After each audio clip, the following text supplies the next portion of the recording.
delighted on this episode of What the Lux to welcome Helen Brocklebank. Helen, welcome. Thank you for having me. I'm very happy to be here. I'm so glad that we've made it happen and we get to sit down and have this conversation before we head off to New York together. It's so nice to have a conversation. It's kind of weird in a way that the conversations that we always have, which are so rich and so engaging and intriguing all the time whenever we manage to sit down over a drink, that we're having it with a microphone in front of us. And also, given the fact that we've both had reasonably heavy nights, or heavy enough to both warrant Nurophens this morning, it's nice to be sitting on a couch, on Yes. a comfortable couch. Don't judge me if I go to sleep. Yeah, don't judge me if I slip off the chair.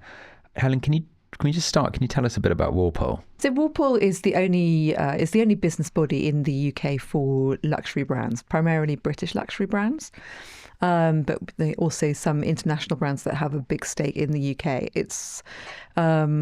It has a membership community of 250 businesses. I mean, ones that you would recognise in any corner of the world, from Rolls-Royce, Harrods, Burberry, Alexander McQueen, the Macallan whiskey, those kinds of brands, and then lots and lots of SME who still have really recognisable names. I mean, even a globally famous brand like Manolo Blahnik is still relatively small in terms of turnover compared to other categories, but enormous in terms of reach. And Walpole's mission is to protect, promote and develop those businesses. We do lots of work with government to represent the interests of these absolutely astonishing businesses. We bring people together to learn from each other. We have a little internal motto, which is no one succeeds alone. You're only ever one person away from the person that can really help you, which is, really plays well to the entrepreneurial kind of mindset that you get with British luxury CEOs and brands. So last night you were at a dinner for Brands of Tomorrow, and that's an initiative that you have to help promote the next generation of luxury.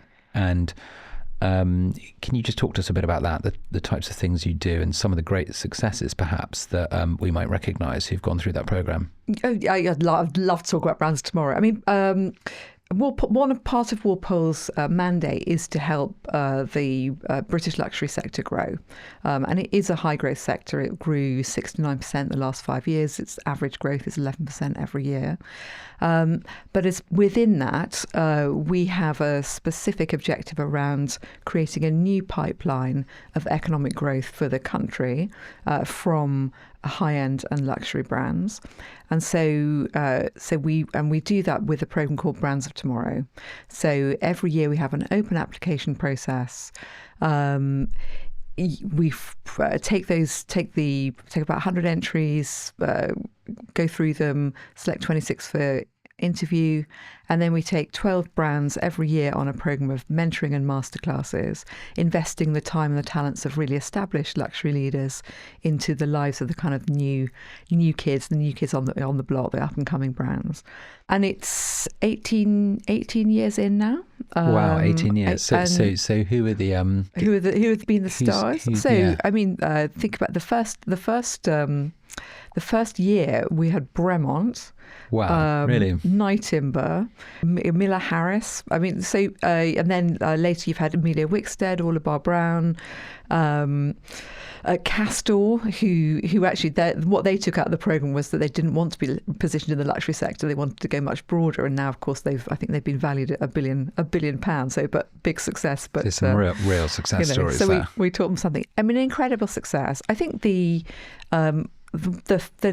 statistic that satisfies me most is that 90% of the brands, more than 150 brands that have been through the programme, 90% are still in business. And if we think about the failure rate for early stage brands, I just feel that means that we're doing something right. I think it also demonstrates that as a country we should be capitalising on our taste-making ability, on the the fact that we can create brands that perhaps go far further than whatever their balance sheet might demonstrate. Absolutely. We kind of create incredible impact. And I think it is frustrating, and this top of a conversation with the alumni dinner last night, it's frustrating that it's actually really easy to start a business here. It's relatively easy to scale it to a certain point. But actually, if you want to go a lot further than that, the investment environment in this country doesn't really exist. We're not brilliant in the UK at investing in consumer brands, and really not brilliant at investing in high-end ones. Partly because they scale quite slowly, so they deliver really, really, really good value over time, but they're not necessarily that kind of, 3-year shooting star that many investment houses. Do you think that's a combination slightly of our culture? We're not a commercial. Well, I think maybe we it's are remiss. a really commercial culture. I think we don't often admit it to ourselves how commercial we are. We like to create beautiful things and then sell them to people who will love them. I mean, what better compliment is it that you've done something good than somebody wants to buy it? I think we make them so beautiful people can't help but buy them, so we don't have to sell them.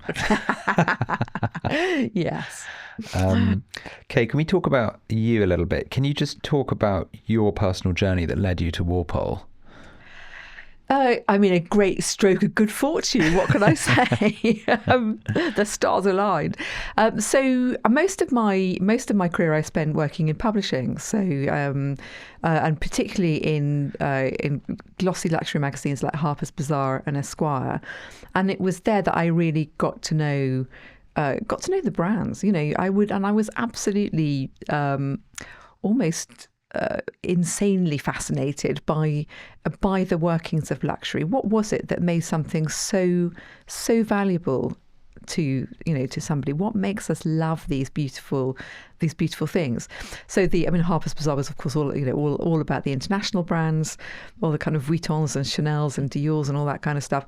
But actually Esquire was really focused on UK luxury because it's British luxury has a real grounding in stuff that men like. It's really, really good on cars. Yeah. It's actually automotive's the biggest luxury category in the UK. Whiskies and menswear. I mean, the Savile Row suit. We invented the suit in this country. The beautiful handmade Northamptonshire shoe. The tie. That whole kind of James Bond look that is just world famous as the kind of British look. And that gave me a fascination and a love of it and a knowledge as well about it. And then I ran my own business for a few years. I'd always wanted to run my own business. I discovered by running it that I didn't like running my own business, but it was doing all right. It was a content agency, and so anyway, then I got a call out of nowhere from the new chairman of Walpole, who just Michael Ward, who's still the chairman of Walpole, who runs Harrods, recently been appointed, and they were looking for a new CEO of Walpole to take to the next level, and they wanted somebody that had a deep understanding of luxury and had also run their own small business. And I guess how does the publishing side impact how you think about brand storytelling and your work? I think that's a really great question because that has been so useful to me. It was almost like every single thing I've ever done in my career was an apprenticeship for this job. Because I was really frustrated by the fact that the story of British luxury, which was so fascinating to me, was just not told in the newspapers or in the kind of pages of the magazine. It was just kind of a little bit overlooked, partly because they were not huge advertisers, I think. So I thought, well, actually, this organisation that represents this sector, let's tell those stories ourselves.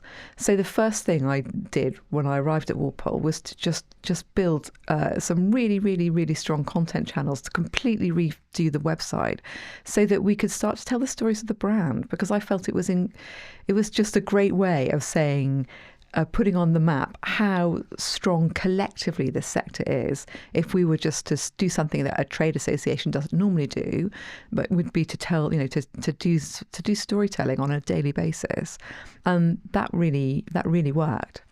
It was also because, quite frankly, I had literally no idea what I was doing on my first day. I'd never been a CEO before. I'd run my own business. I'd run a big division of somebody else's global business, but I'd never been a CEO before. And I thought, right, I'm just going to, whilst I'm working out what I'm going to do, this is terribly frank, isn't it? Very candid. I didn't know what I was doing my first day. I don't know. What CEO knows what they're doing on their very first day? Honestly, it's not really a job that necessarily has a spec. It's a job that defines specs. Yeah. And so you have to work it out. So I bought myself a great deal of time by going to work out what it was that I really wanted to do, because I'm a good strategic thinker. So I knew that I had a clear idea what I wanted to do. I needed a little time to work out how I was going to do it. So anyway, I went hard in on content to begin. But I think that was an incredibly lucky and really good decision, early decision to make, because that storytelling part of what Walpole does is part of its great strength. Storytelling is everything in this age of abundance that we live in.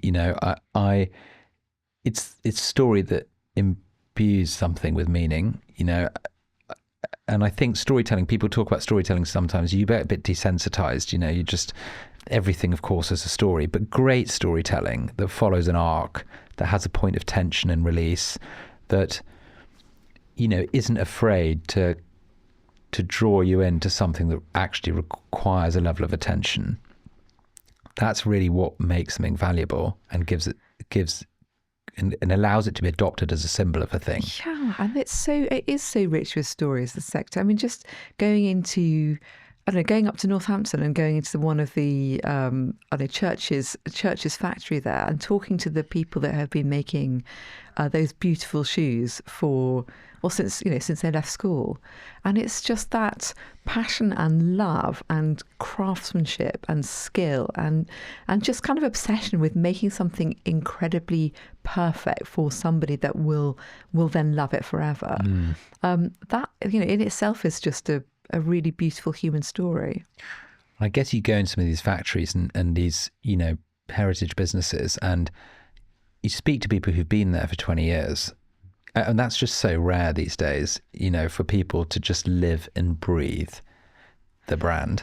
I think because what I see in British luxury brands is a commitment to the local community. I think there's a real responsibility that comes with being the main business in that area, whether you're Mulberry and Chilcompton in Somerset or you're Johnsons of Elgin in kind of both Hawick and Elgin. These are people that you've grown up with. They're your family. Your workforce might people in. When I went to Mulberry, there was a lady who'd been working there for 45 years, and then she went and got her daughter, and then her daughter went to get her granddaughter, and it was a proper family business. Really? And I just, and I thought they were all working there. They were all working there. That's crazy. Yeah, yeah. I bet it's, what I love about the brands that I work with, I see a real sensibility of that responsibility of kind of, look, this is not somebody's job. This is their life, and it's the life and fabric of this local area. And I find that endlessly compelling. And kind of, if I've got a wee private mission in Walpole, it's to just keep putting those stories out there. Yeah. You've been quoted before as saying that you think good leadership is a craft, not an art. Yes, I would very much stand by my words on that. I think it is a craft. A craft is iterative.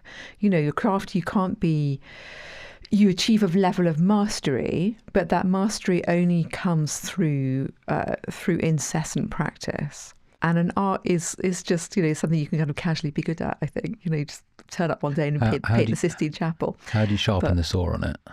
I think it's just you've just got to keep on practice, and then be hard on yourself as well, to ask yourself what went right, what went wrong, and to have a kind of bit of introspection so that you do it better next time. So we've spoken about coaching and its impact, positive impact, before. I have a belief that a great leader is a coach, but also any great leader could do well by having a coach and being held accountable, often where there isn't anyone to hold you accountable. How have you found coaching to be a benefit to how you think about the world and organise your business life? I think the coaching, being a coach as a leader is really useful, because the secret to leadership as opposed to management is that you are there to set the objective, to set the course, to kind of set the culture, but you're not there to do somebody else's job for them. And actually that is a kind of coaching model. Are you asking the right, are you asking the right questions? What is it that's, given the framework of what we're trying to achieve here, what are you as somebody that's in the team, what are you trying to achieve? What are the objectives you're setting yourself? How are you thinking about it? So that, I think that's an important framework. And I think the times when I've been successful in my job, I have remembered that that's how to be a successful leader. And the times when I've been really unsuccessful is when I have tinkered around with somebody's job for them and kind of over-egged the management pudding and forgotten coach, and been over-directive. I've had a number of different coaches in my time, and I think that any leader will tell you that the cliche is that it's a lonely job, heavy as the head that wears the crown. That you don't have anybody to kind of be your sounding board, to kind of hold you to account a bit, to ask you the kind of the questions that you might be asking your team in that coaching model. Sometimes I find it astonishing how people can really flounder in the face of some incredibly basic questions. Yeah, because they don't, they're uncomfortable questions. And I think a good executive coach, if you have one, if you're a CEO, is somebody that asks you those uncomfortable questions that you are not prepared to ask yourself, and then won't let you off the hook. So the coach you don't want is somebody that goes, "You're great." You don't want a cheerleader. No, definitely not. You want somebody that will ask you the question that you've somewhere in your head you have been asking yourself, but you haven't been prepared to hear. Helen, to build on the theme of cheerleading, you've spoken in the past about cheerleading the role of Britain and British luxury on a global stage.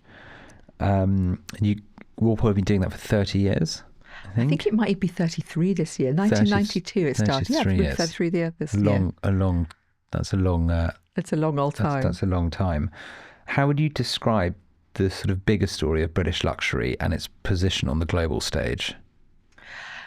It's, British luxury is quantifiable soft power. It's the kind of band T-shirt of the fantastic gig of the creative industries, and and everything else, from the royal family to the BBC, to the kind of heritage and history and all those kinds of things that we and the diversity as well that we put in the big box marked British soft power.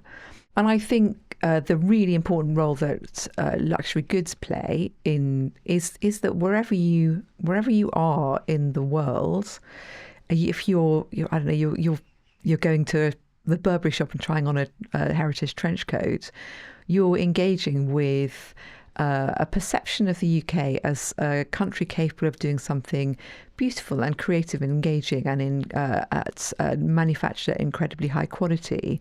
And if you want to dive further, then you've got that story about the technical breakthrough that Thomas Burberry made, or just all the other people. I think soft power is really important. I think the role of things that are kind of hard soft power, like the merch, the things you can buy, the souvenirs, if you like, are super important, because then you've got something tangible in your home. But it is all wrapped up in one massive gift box. So everybody around the world has in some way heard of James Bond, which we always talk about him as British luxury's most muscular pitch man, because he's out there giving an impression of this country as something that's really got its finger on the pulse of keeping the world safe. Goes out to battle for people, and also looks very smart and drinks martinis whilst doing it. What I think Britain is a centre of creative excellence, and has collectively a great eye and a sense of design and taste. And I find myself frustrated. I don't feel the country doubles down on that as a sense of with a national positioning enough. I completely agree. We are absolutely hopeless as a country at bigging ourselves up. I mean, you really see this when you go off as well, and when we'll see each other in a few weeks in the US, that if we saw us as other people see us, we would perhaps be a little bit more bold about cheerleading the good, the things that we're really good at, rather than being modest. There is a kind of self-deprecation to the British culture that doesn't play at all in other countries. You can't be self-deprecating in the US because people just think you don't care, or you don't love what you're doing, or there's a kind of, the modesty doesn't really work. I also think there's because there is a kind of British cultural thing about always in luxury, particularly in getting on to the next thing. This thing is really good, but what's the next thing? How can I make it better? You perhaps don't stop to appreciate what you've got. I mean, I really saw this when we launched the Sustainability Manifesto, and we were kind of talking to some of the brands about sustainability and finding out that they'd just been really quietly doing things that we would now call a circular economy for 200 years. Or Johnson's of Elgin would be they've had a mending service and they keep threads from every single colour of cashmere jumper they've ever made, ever. And so if you send say you've got your granny's pullover from 1950 and and it's got a moth hole in it and you're wearing it, you can send it back to, and they've just always done that.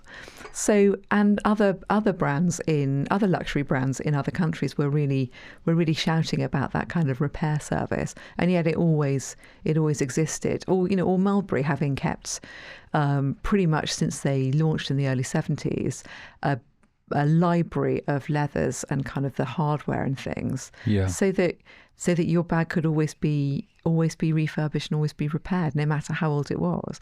I mean, this is going off on some kind of bit of random tangent. I think the brands don't perhaps understand how extraordinary and amazing that is.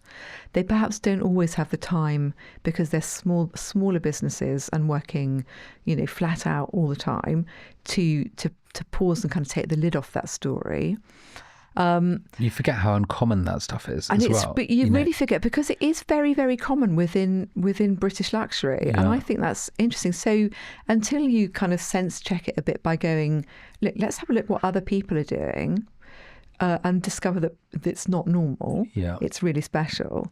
So in a way, that I think that's part of what Walpole tries to do with its members, to just go, you're too modest to have to be boasting. You think it's boasting. I'm just going to do that for you because I think you're incredible for the following reasons, and I'm going to go and tell a collective story about your collective fabulousness, and I've got no shame. I'll be there on a stage going, honestly, you need to hear about this. This is fantastic.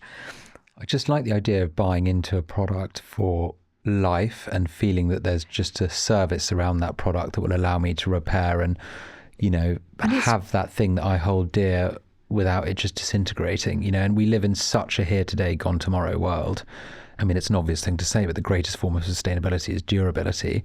Really? But also the psychology of feeling that you're spending money because you've spent a large amount of money holding that thing dear, Yeah, it should be a precious thing. And also, if you're not seeing it as something that should last forever, then how are you paying, how are you being respectful to the people whose livelihood it is to make that thing at the most extraordinary quality of making? I think it's, there's somebody having been to to the manufacturing facilities, which is the posh word for factory, by the way. Luxury for factory is manufacturing facility. Fine, noted. But going and meeting the craftspeople and the workforce, I think you've put your whole life into making this thing exceptional. I need to kind of really respect that by loving it forever. You've made it to last. And I mean, Hermes always goes around saying, luxury is that which can be repaired. And I think that's true. It should be durable. We live in a disposable world. Do not dispose of these beautiful things. They're made forever. What are your views on the differences in luxury in the US and the UK, seeing as we're sort of on this theme? Well, 70% of global luxury is Anglo-European, so it's very, very much a kind of an industry that belongs to our continent. And you have pockets of high end in other parts of the world, but it really is a kind of European thing. You see that when the most valuable company that we have in our continent is LVMH. It's not big pharma or big tech or big finance. It's a luxury company. I like Ralph Lauren. I mean, I think it's great. I love the co-opting as well of that kind of Gatsby world of kind of creating a sense of history and kind of image building that is deeply nostalgic to if you're in the US, kind of it harkens back to the old country, all those kinds of things. You're creating history in a country where history is relatively recent. Yeah. You think of that cliche, 100 miles is a long way in the UK, and 100 years is a long time in the US. Yeah. Things like crème de la mer or some of the beauty products. So it's or Tiffany, now bought by LVMH. You have got these really beautiful individual examples, and I think that's I guess it's just like, what is luxury? Amazing. What qualifies a company as a luxury? But is Apple a luxury brand? No, Apple is expensive, and I think expensive is the opposite of luxury. And that's back to your point about its durability is really important. I mean, luxury should not really have inbuilt obsolescence, which Apple innately does. You've always got a new phone coming around. I mean, Apple is amazing, beautifully designed, gorgeous, all that kind of stuff. I mean, big respect to Apple, but it's not luxury. It is intangible. It's really hard to define. We have a technical definition of it, which I won't bore you with now because it's 6 really, really technical things.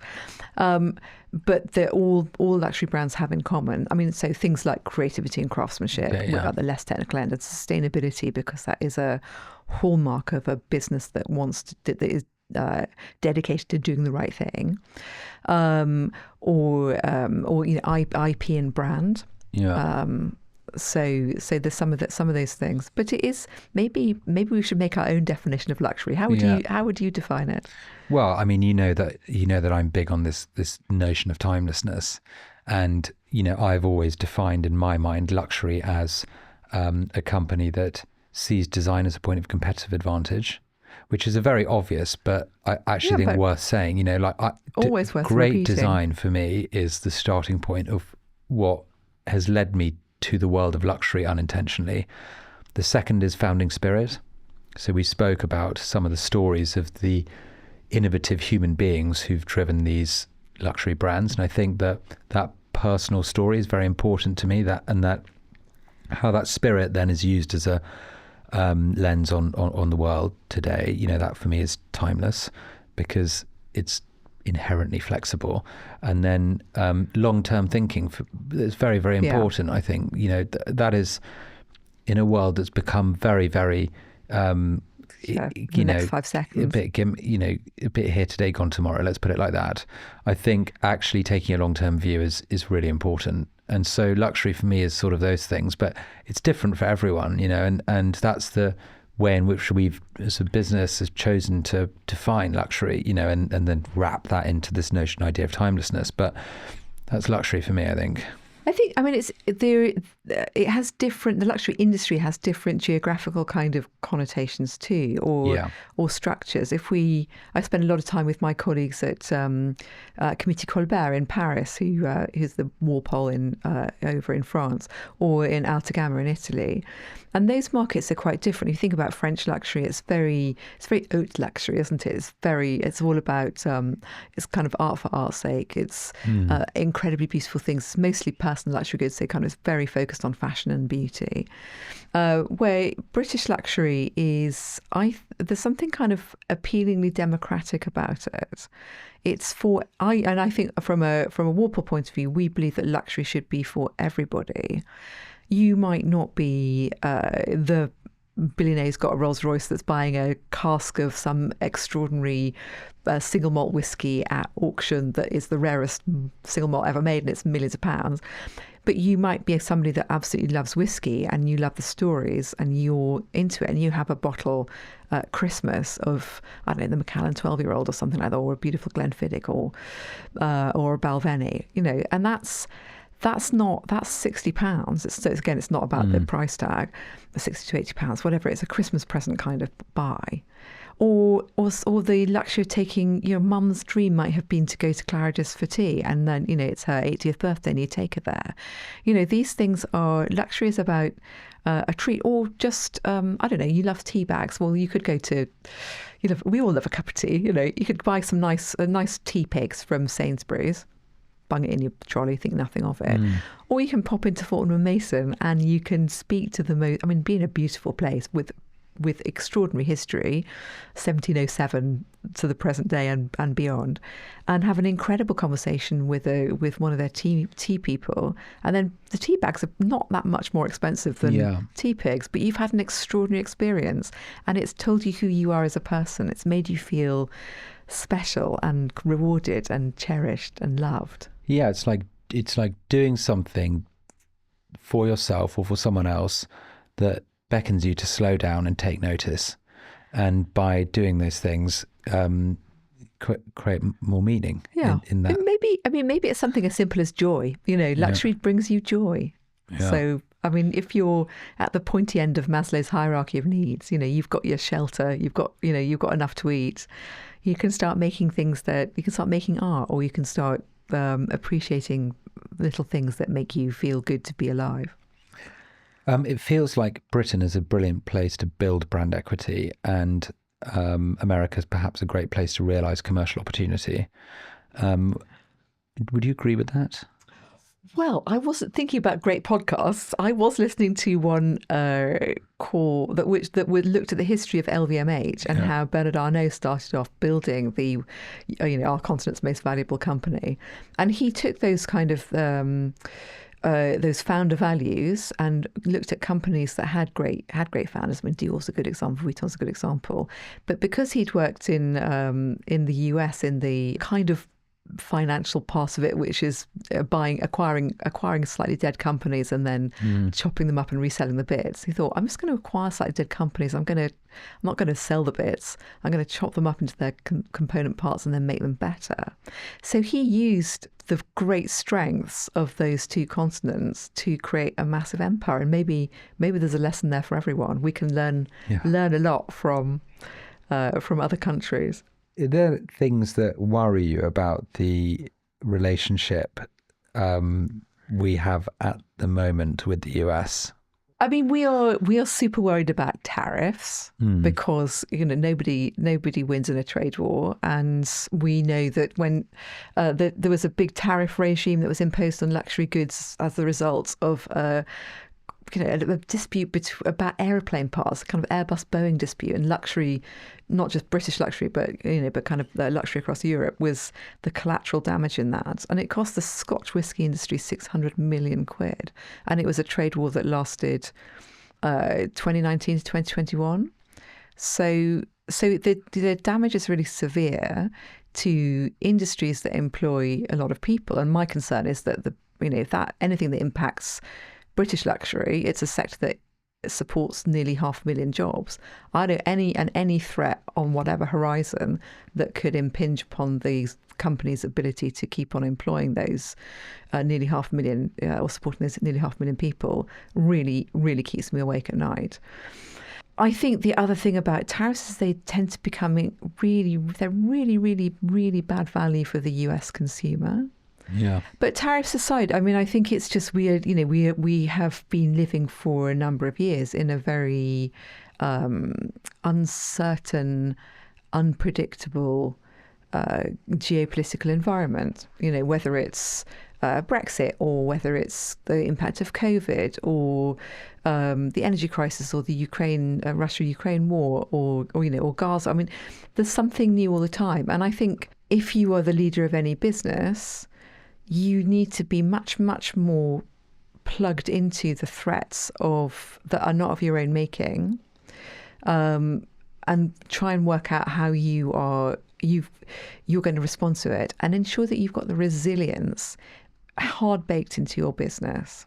The resilience, COVID doesn't seem, well, it seems like eons ago actually, but it actually wasn't that long ago. And God, if that created a resilience within every business leader, I don't know. Well, everyone, to be honest, Everybody. I don't know what more it would take. British luxury's got a really strong reputation globally. How could we better harness that as part of our own identity? I think there's something to be said for that thing about trying to work out how other people see us. If we're looking at, I don't know, back to the US, it's the single biggest market for British luxury goods. It's North America's nearly a quarter of all of our exports. So maybe we need to spend a bit of navel gazing time, or maybe spend a bit of money working out what it is that really distilling what the American customer loves about the UK.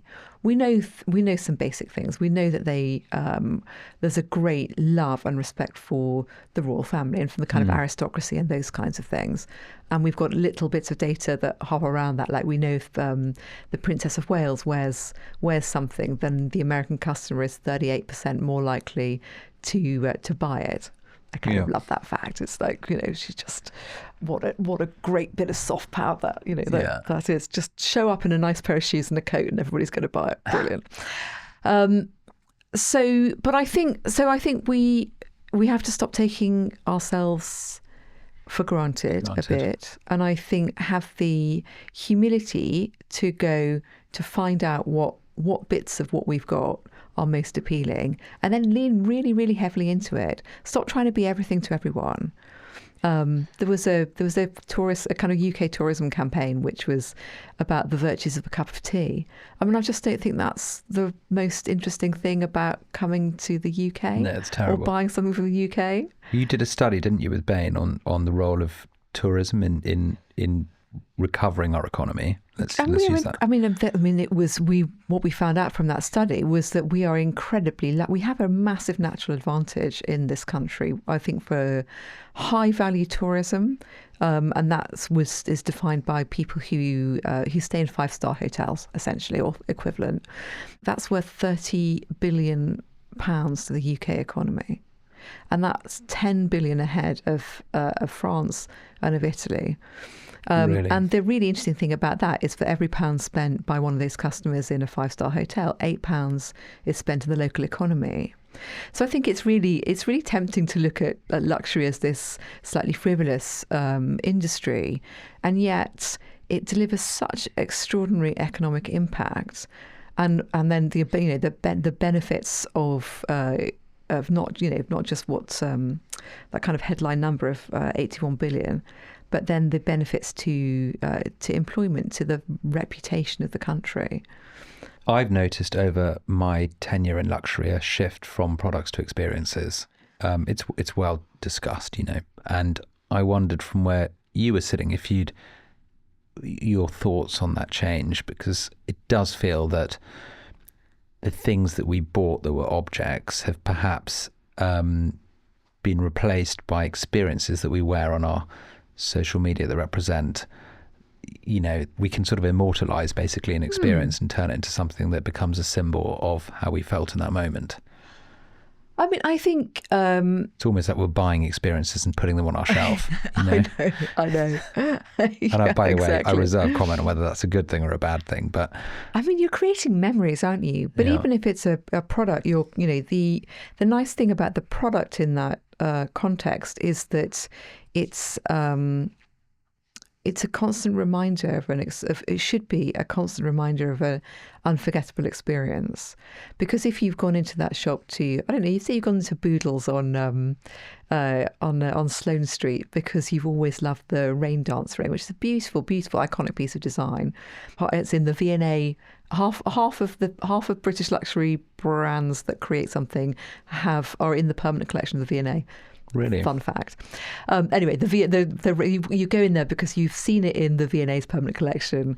It's a beautiful, iconic piece of jewellery. You've just got, you've got a great promotion at work, whatever it happens to be, and you're going to treat yourself. And then your experience in store is great. So I think the pressure is on for people who sell products rather than experience, to make that the store experience absolutely insanely beautiful. The prompt for purchase will be some kind of potentially some kind of reward thing in the consumer, but you need to build. Your responsibility is to build on that. So I think for retailers, they need to see themselves no longer really in the retail business, but also in the experience business. I mean, a provocation we ask of many of the product companies who come to work with us is, what if there was no product? How would you define the rest of the customer experience or client experience so that it almost stood up on its own feet without there necessarily being a product? And repeatedly, it's been shown that people care deeply about the before and after. And to our point around storytelling, when you're buying into a product, you're buying a story that says something about who you are, and you're buying into someone else's story that you can hold dear to yourself. And look, there are whole industries, of unboxing videos. There's a reason for that. Yeah. Anticipation, that when you love something, you buy into, you want more from it. You want all the ancillary things that sit around it. Yeah, I think the store needs to be reimagined, and actually often is reimagined as a kind of brand world. This is not necessarily a new thing. I think I've been thinking about a brand that has totally bucked the kind of global luxury recalibration, which is Hermes, which was, I think, their quarter four results were nearly 18% up. But they've consistently had that attitude. So I remember going to Hermes because I really liked it, but I was just a junior bod at Harper's Bazaar. I had no money. I just really loved the idea of Hermes, and I wanted to go and see their stuff. And I wandered into the Bond Street store, and they treated me like an absolute, like I was a person that could have bought a Birkin. And this lady kind of took all the scarves out and showed me. She talked to me all about how things were made. I mean, it was just a very beautiful storytelling experience. And I think I even said up front, I can't buy anything. I'm just here to admire everything. I really want to learn. And she spent about half an hour with me. And then she took out from under the counter this little box of cards, which I've still got, about how to tie a scarf. And then subsequently, I have a number of scarves from Hermes because I've got rich and my husband's been much more generous than he was able to be back then. And I've other bits and pieces that don't have a Birkin, but that's fine. And I thought that was just that's a really important story in luxury, that investment in somebody's experience with you, because I then that's 25 years ago probably, and I've just told everybody about that because it meant a lot to me that somebody would take me into this beautiful world and explain to me why it was so beautiful. Are there any other niche brands who have store experiences that you just love? Well, I really, really love going to Catherine Sargent. Okay. So she was the very, very first master cutter on Savile Row. So in 250 odd years of Savile Row Bespokes history, they'd never had a female master cutter, a female master tailor, and she was the first. Anyway, she's now got two beautiful stores, one near Jermyn Street on Ryder Street and one in Edinburgh. And you go in there, and just the time you spend. I mean, I think this is your point about kind of time and experience and those things. And the place itself is amazing. You have a look at where things are made. You see everybody's patterns up there. She'll talk to you about the craft. If you then decide to have something made, the whole experience of kind of going back for fittings. So I think you.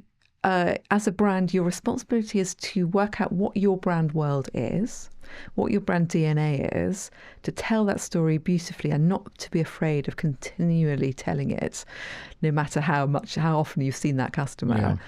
And then to bring somebody into your world. And in a way, the transaction is the last thing you should be thinking about. This is not a Tinder date. This is not a kind of, exchanging of money for hard, Although that could be goods. For life too. Who knows? But it's a kind of marriage. So how do you make somebody fall in love with you when they're 15 or whatever, and then knowing that they may not buy the car until they're 60? I mean, that's an investment. Yeah. What do you think? Are you excited about the future of British luxury? I'm really excited about it. I think because despite the fact that the world is a kind of scary place right now, or maybe because of the world as being a scary place right now, I just see businesses that are strong, ambitious, creative, determined to create extraordinary experiences and things for their customers. Just bring some joy into people's world, and also who have that kind of bloody mindedness we talked about earlier, where they, come what may, they will just continue to deliver it. Look at a brand like Lock and Co Hatters. They were founded in 1676. It's still in the same family's hands. They've still got the same little shop on St James's. It's like Hogwarts going in there. It's amazing.